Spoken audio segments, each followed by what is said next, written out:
Olá, mais uma vez, bem-vindos aqui ao canal Professor Seca. É sempre um prazer tê-los aqui toda quarta-feira para mais um tema relativo ao direito. Hoje nós teremos a nossa segunda aula de uso capião e vamos falar sobre uso capião especial hoje. Esse vai ser nosso tema. Mas antes de começarmos a nossa aula, eu gostaria de convidá-los para se inscreverem no canal. Gostaria também que vocês convidassem seus colegas a se inscreverem, participarem aqui dos nossos debates sobre, o direito. E não esqueçam de dar o like aí na nossa aula, isso é muito importante também. A nossa segunda aula, de uso capião, parte 2. Semana passada nós falamos já parte introdutória sobre a questão da aquisição da propriedade imóvel, falamos sobre a uso capião extraordinária, falamos sobre a uso capião ordinária. Então, vamos dar sequência, iniciando aqui. A aula vai ser direcionada para uso capião especial. Esse modelo de uso capião especial, ele tem várias espécies, que nós vamos falar, e ele é um modelo também chamado de uso capião constitucional. Esse modelo ele foi introduzido na Constituição Federal. E aí nós temos duas espécies de uso capião especial na Carta Magna. O que nós chamamos de uso capião especial rural e o que nós chamamos de uso capião especial urbana. A uso capião especial rural, ela já existe no ordenamento jurídico brasileiro desde a Constituição de 1934. Havia um propósito, na verdade, de fixar o homem à terra. Bom, nós vamos falar nisso daqui a pouquinho. Por isso ele é um modelo chamado uso capião pro labore. E a uso capião especial urbana, essa é uma inovação trazida com a Carta Magna de 1988. E esse modelo constitucional também acabou sendo regulamentado em duas normas, uma especial, que é o Estatuto da Cidade, e na norma geral, que foi o nosso Código Civil. Todos dois também regulamentaram esse modelo de uso capião especial urbana, que é chamada de uso capião pró-moradia. Esse modelo recebe esse nome, porque na verdade ele nasce com o propósito de trazer regularização fundiária, principalmente nas áreas de periferia das grandes cidades, onde existe muito imóvel de forma irregular. Bom, mas vamos começar falando sobre a questão do uso capião rural, e ele é regulado pela Constituição atual, no artigo 191, e o nosso Código Civil, como eu já havia falado, regulamentou ele no artigo 1239. Na verdade, o que o Código Civil fez? O que o legislador do Código Civil fez? Ele copiou, ele transcreveu ipsis literis, a previsão lá do artigo 191. Bom, e aí qual é o conceito do que viria a ser a uso capião especial rural? Aquele que não sendo proprietário de imóvel rural ou urbano. Então daí é primeiro requisito. Destoando dos modelos que vimos na semana passada, que é a uso capião extraordinária e ordinária, não é possível se valer numa uso capião especial, tentar adquirir o imóvel por uso capião especial se você é já dono de algum imóvel urbano ou algum imóvel rural. Esse é o primeiro requisito. Não ser dono, não ser proprietário de nenhum imóvel rural, nenhum imóvel urbano. Outro requisito, que é 5 anos ininterruptos, ou seja, é um prazo bem enxuto, 5 anos, e não pode, em hipótese alguma, haver interrupção dessa posse dentro dos 5 anos. Outro requisito, a área de terra não pode ser superior a 50 hectares. Ora, 1 hectare corresponde a 10 mil metros quadrados.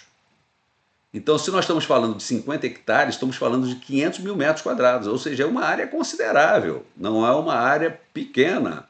Mas esse é considerado o módulo produtivo rural. Bom, e aí as características desse modelo são as seguintes. Primeiro, o propósito aqui não é simplesmente reconhecer a posse prolongada no tempo, a simples posse.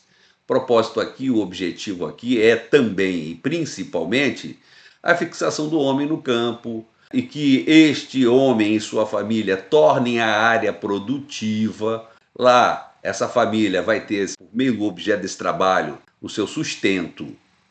Outra característica, ela consagra o princípio ruralista de que quem deve ser dono é aquele que traz frutos, produz frutos com a terra, por meio do seu trabalho, por meio do seu suor.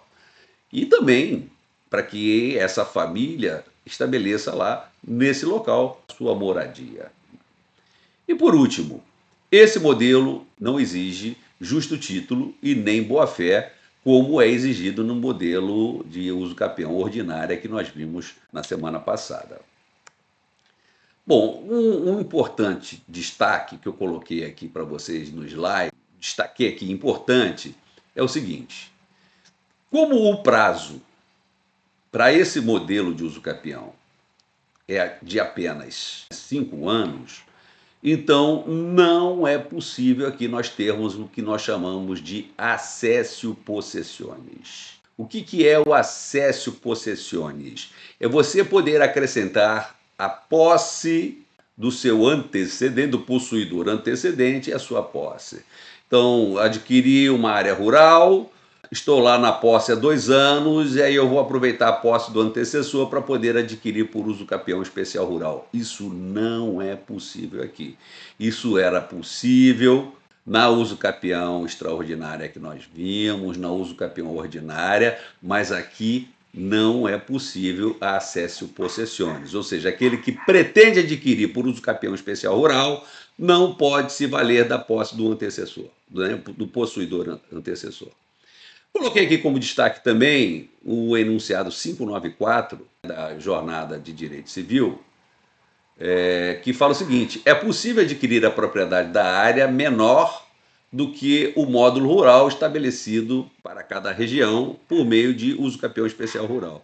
Então veja só, a lei fala em 50 hectares, que corresponde a 500 mil metros quadrados, esse é o módulo previsto na Constituição, mas nada importa que isso possa ter alguma variação de estado para estado e que você tenha uma área menor do que 500 mil metros quadrados ou 50 hectares. Não existe nenhum empecilho sobre isso. O que não pode é ser superior a 50 hectares.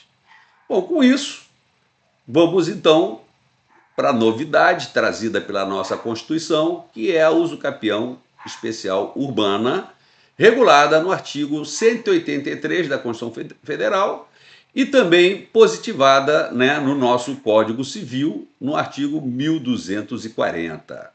Nós vamos ver mais à frente que o Estatuto da Cidade também positivou esse modelo de uso capião especial urbana. E aí o conceito diz o seguinte: aquele que possuir como sua área urbana de até 250 metros quadrados. Então observe o primeiro requisito: essa área não pode ser superior a 250 metros quadrados. Mais à frente eu vou dar uma explicada como que você calcula esses 250 metros quadrados. Então está aí o primeiro requisito. Se o sujeito tiver uma posse de mais de 250 metros quadrados, ele vai ter que se valer da uso capião extraordinária ou ordinária. Não poderá ser uso capião especial. O prazo aqui, também como acontece na rural, é de apenas 5 anos. E temos aqui também o fato de que não pode haver oposição. Essa posse tem que ser mansa e pacífica. E o propósito, o principal objetivo desse modelo é o possuidor estabelecer aquele local como sua moradia, moradia da sua família. E aí ele vai poder, então, regularizar, adquirir a propriedade desse imóvel urbano, onde ele reside com sua família. Pois bem, algumas considerações relevantes sobre esse modelo, e a primeira delas: não se aplica a posse de terreno urbano sem construção. Meu amigo, se você tem uma área que seja inferior a 250 metros quadrados, ou até mesmo 250 metros quadrados, mas não edificou nada lá, não está, e aí aqui não é plantação não, é estabelecer realmente moradia nesse imóvel. Se você não estabeleceu moradia, não há como você se valer desse modelo de uso capião especial urbana. Se você tem até essa metragem quadrada, mas plantou no local, não estabeleceu lá como a sua moradia, você também vai ter que se valer de uso capião extraordinário ou ordinária, conforme qual é o caso concreto. Bom, aqui também, como acontece com a rural, não há necessidade de justo título, nem de boa-fé. Esse direito não será reconhecido ao novo possuidor mais de uma vez, então, na verdade, tanto para uso capião rural, como para aqui para uso capião de imóvel urbano, não é possível você se valer dessa forma aquisitiva por mais de uma vez, é uma única vez. Os imóveis públicos não serão adquiridos por uso capião, questão polêmica, tá? Mas isso nós vamos falar mais à frente sobre isso. Mas realmente hoje há uma construção jurisprudencial e a construção legal, constitucional, que estabelece que não é possível a aquisição de imóvel público, seja ele de uso especial, seja ele de uso geral, seja ele bem dominical, não é possível você adquirir por uso capião. Temos inclusive uma súmula, que é a súmula 340 do STF, que a gente vai falar mais à frente, mas eu tenho reservas com esse posicionamento, acho que isso tem que ser revisto. Enfim, deixa mais à frente, vamos falar sobre isso. Bom, tem legitimidade para usufruir o possuidor como pessoa física. Por que eu estou destacando isso, né? Pessoa física ou pessoa natural? Não é possível se valer de uso capião especial pessoa jurídica, tá? Então, somente pessoa natural é passível de aquisição por uso capião especial. Isso tanto vale aqui para uso capião urbana, como também para rural. O brasileiro nato e o naturalizado podem usucapir. Já no caso do estrangeiro, só é possível ele usucapir se ele tiver domicílio definido aqui no Brasil. É a única hipótese que daria a ele a aquisição por usucapião. Bom, importante. A metragem de 250 metros abrange tanto a área de terreno quanto a construção, vedado que uma ou outra ultrapasse o limite assinalado. Ademais, não se soma a área construída do terreno. Isso aqui é um dos pontos que trazem muitas dúvidas, e ex-alunos meus que já estão hoje na advocacia criam dúvidas com relação a isso. Então veja só, vamos pensar num terreno de 250 metros quadrados e há um prédio edificado de moradia nesse terreno de 250 metros quadrados e ele tem 2 pavimentos. Não se leva em consideração a metragem quadrada do pavimento, do primeiro pavimento, mais a metragem quadrada do segundo pavimento. Não se leva isso em consideração. Então, na verdade, o que se leva em consideração é a área do terreno onde houve essa edificação. Esse terreno tem que ter a edificação lá. Esse terreno tem que ter essa edificação lá, porque você não pode adquirir por uso capião especial se não houver nenhuma forma de edificação para moradia lá. Então, pode até acontecer, não é incomum, você ter uma edificação que ocupe os 250 metros total. É possível isso, não importa. Mas então a área de terreno é que não pode ser superior a 250 metros quadrados, tá? Então a edificação, a metragem quadrada da edificação, se ela tem 2 pavimentos, você não vai calcular essa metragem quadrada e somar a essa área de terreno. Bom, temos aqui um enunciado, o número 85 da primeira jornada, que fala, para efeitos do artigo 240, caput do Código Civil, entende-se por área urbana o imóvel edificado ou não, inclusive unidades autônomas vinculadas a condomínios edilícios. Então você pode adquirir por uso capião especial, mesmo um imóvel que esteja dentro de um condomínio. Isso é possível. Tá? E aí destaquei aqui para vocês o uso capião especial de apartamento. E fiz algumas observações. No tocante a apartamento, assentou o Tribunal de Justiça do Rio de Janeiro, em acórdão, que se deve levar em consideração a área do imóvel. Por quê?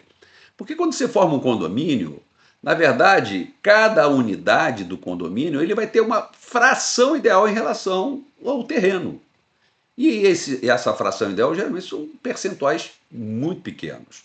Então, o referencial não é a fração ideal, é, na verdade, a área do imóvel pertencente ao condomínio. Então, no caso de apartamentos, olha lá, em que a fração ideal do solo é mínima, não se leva em consideração essa questão dessa fração ideal, e sim a área dessa unidade autônoma. Vou dar um exemplo para vocês. Nós temos uma ação de uso capião de um imóvel na Barata Ribeiro, lá em Copacabana. E aí não é um apartamento, na verdade é uma loja, esse é um prédio misto, você tem unidades residenciais e unidades comerciais. Então, no térreo, uma unidade comercial, que é uma loja, que tem 100 metros quadrados, está sendo objeto de uso capião especial. E aí, a referência da metragem quadrada, planta que nós juntamos, fala sobre 100 metros, medida inferior a 250 metros, e não levando em consideração a fração ideal correspondente na escritura pública dessa área. É essa a lógica, tá? Então, se for um apartamento, você vai saber esse apartamento ocupa que metragem quadrada, tá? E não fração ideal. Bom, e aí, com isso, nós encerramos a questão da uso capião, tanto regulada pela nossa Constituição, como também pelo nosso Código Civil, e vamos falar agora dessa lei especial, essa lei maravilhosa que é o Estatuto da Cidade. E aí nós temos também aqui a regulamentação da uso capião urbana especial, no artigo 9º da Lei 10.257, de 2001, que é o nosso Estatuto da Cidade. Então, aquele que possuir como sua área ou edificação urbana de até 250 metros quadrados, observem, segue a mesma orientação, tanto da Constituição como do Código Civil. Se bem que, na verdade, o Código Civil veio depois, né? Então, ele segue a orientação da nossa Carta Magna. Também fala em utilização para sua moradia ou de sua família, que também não possa ser proprietário de nenhum outro imóvel, seja ele urbano, seja ele rural. Então, a única diferença que existe entre o artigo 9º do Estatuto da Cidade e o artigo 1240 é que o Código Civil fala em área urbana e o Estatuto da Cidade fala em área ou edificação urbana. Isso trouxe, lá no início da primeira década do milênio, muita discussão se seriam dois modelos diferentes. Gente, na verdade, essa redação não muda nada, tá? Por quê? Porque não é possível aquisição por uso capião urbana apenas de área, como a gente já falou aqui. Tendo em vista que o objetivo visado aqui pela lei é a moradia. Então, essa mudança aí de redação, na verdade, o 1240 do Código Civil, ele transcreveu ipsis literis, né, a Carta Magna, e o legislador do nosso Estatuto da Cidade fez essa distinção em área ou edificação urbana. Não importa, tá? Porque não é possível uso capião apenas de área, tem que ter algum tipo de edificação. O limite de 250 metros quadrados não pode assim ser ultrapassado, seja para a área de terreno, seja para a área de edificação. Então é isso aí, gente. O que você vai fazer? Quando você vai apresentar a planta, essa planta vai ser apresentada no momento que você vai fazer uma escritura, se for uma uso capião extrajudicial, ou se for uma uso capião via judicial, você vai apresentar uma planta de situação, uma planta de localização, e aí você vai ter lá a área do terreno, a metragem quadrada, que não pode ser superior a 250 metros quadrados, e você vai ter lá dentro a área dessa edificação. É isso. Bom, e aí eu ainda quis fazer aqui algumas considerações relevantes sobre esse modelo, né, de uso capião especial urbano. O Estatuto da Cidade é uma lei especial que regula dispositivo constitucional, uso capião especial lá da Constituição. Por essa razão, não sofreu alteração com a superveniência da norma geral do Código Civil, uma vez que a lei geral não derroga a lei especial. E o seguinte, na verdade, as três normas, elas coexistem perfeitamente, então ninguém revogou, nem é inconstitucional. elas coexistem em paralelo. Então, olha lá, denota-se que a usucapião urbana está contida nos 3 diplomas, artigo 183 da Constituição Federal, artigo 9º do Estatuto da Cidade e artigo 1240 do Código Civil. Não há conflito, como falei para vocês, entre o artigo 1240 e o artigo 9 do Estatuto da Cidade. Não há conflito entre eles e muito menos há conflito deles em relação à Constituição Federal. Tá? O uso para fins que não sejam residencial é vedado pela própria lei. Então, não está afastada a hipótese de utilização do imóvel para pequeno comércio. Ora, não é incomum, quando você tem essas ocupações, que o sujeito, de repente, faça 2 pavimentos. Embaixo ele faz uma vendinha, um comérciozinho, um botequim, e ali, daquele comérciozinho, ele tem a subsistência dele. Isso é possível. E, geralmente, no sobrado, ele faz a moradia dele. Tá? Então, isso também é possível e é tolerado. O que não pode é você buscar a usucapião urbana, especial urbana, de atividade meramente empresarial, comercial. Ok? Bom, e aí temos aqui mais um modelo de usucapião especial, e essa aqui realmente é uma inovação trazida pelo Estatuto da Cidade, muito interessante, que é a chamada usucapião urbana coletiva do Estatuto da Cidade, regulamentada lá no artigo 10. Essa norma, alguns anos atrás, ela foi dada uma nova redação para ela, porque era péssima a redação original, e aí o seu conceito, no artigo 10, na atualidade, está assim: a usucapião coletiva de grande alcance social, os núcleos urbanos informais existentes, sem oposição há mais de 5 anos. Então, observe aqui, ó, também 5 anos, igual ao usucapião rural, igual ao usucapião urbana individual. 5 anos. Também está falando aqui em área de 250 metros. Mas aí, olha só a mudança que a redação trouxe. E cuja área total dividida por número de possuidores seja inferior a 250 metros quadrados por possuidor. São suscetíveis de serem usucapidas coletivamente, desde que os possuidores não sejam também proprietários de outro imóvel urbano ou rural. Vou explicar aquilo ali. Então veja só. Qual a extensão da área total? Tem limite? Não, não tem limite. O que acontece? Essa área total ocupada, se eu tenho 10 ocupantes, eu vou dividir essa área total por 10 ocupantes e cada um deles não pode ter área superior a 250 metros quadrados. Se um deles tiver uma área superior a 250 metros quadrados, não poderemos nos valer desse modelo de usucapião coletiva.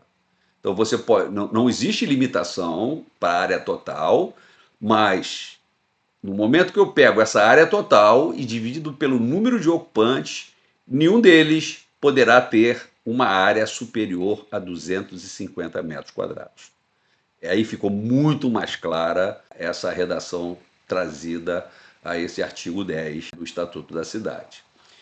Essa modalidade visa possibilitar a regularização de áreas de favela, de aglomerados residenciais, sem condições de legalização dominial, de forma individualizada. Então, fala-se em áreas ocupadas por população de baixa renda, para sua moradia, sem que possam adquirir o imóvel por usucapião de forma independente.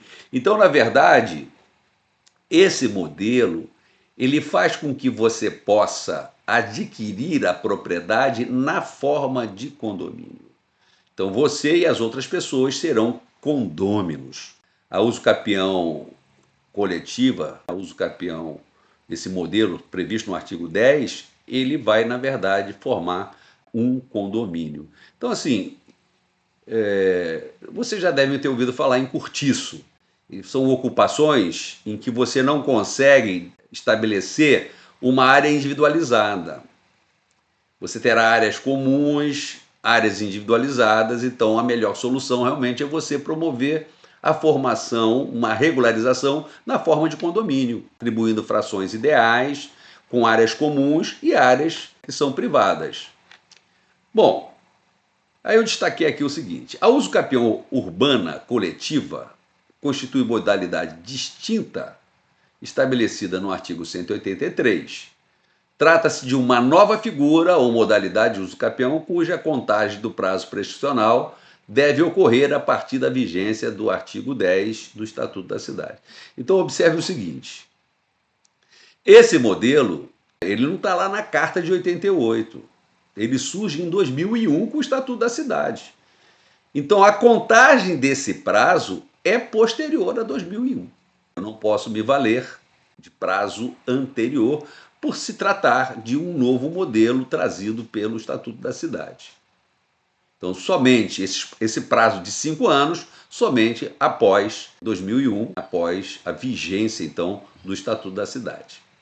Bom, a questão da legitimidade, o Estatuto da Cidade ele traz uma novidade muito interessante. A legitimidade ativa, ad causa, é atribuída, logicamente, aos moradores e um litisconsórcio necessário ou, como substituto processual, a associação de moradores da comunidade regularmente constituída com personalidade jurídica, desde que explicitamente autorizada pelos representados. Então, olha só, isso aqui é uma novidade.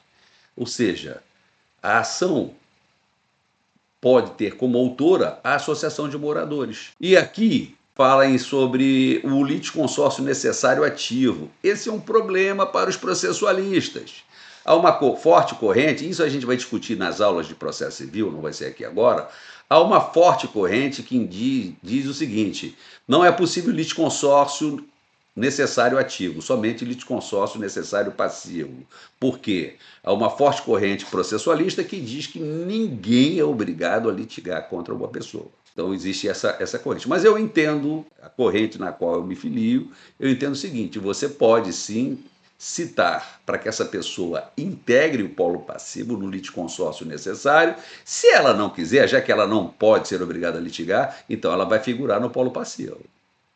Ela tem que figurar ou no ativo ou no passivo. Ela tem que participar desse contraditório. Esse é meu entendimento.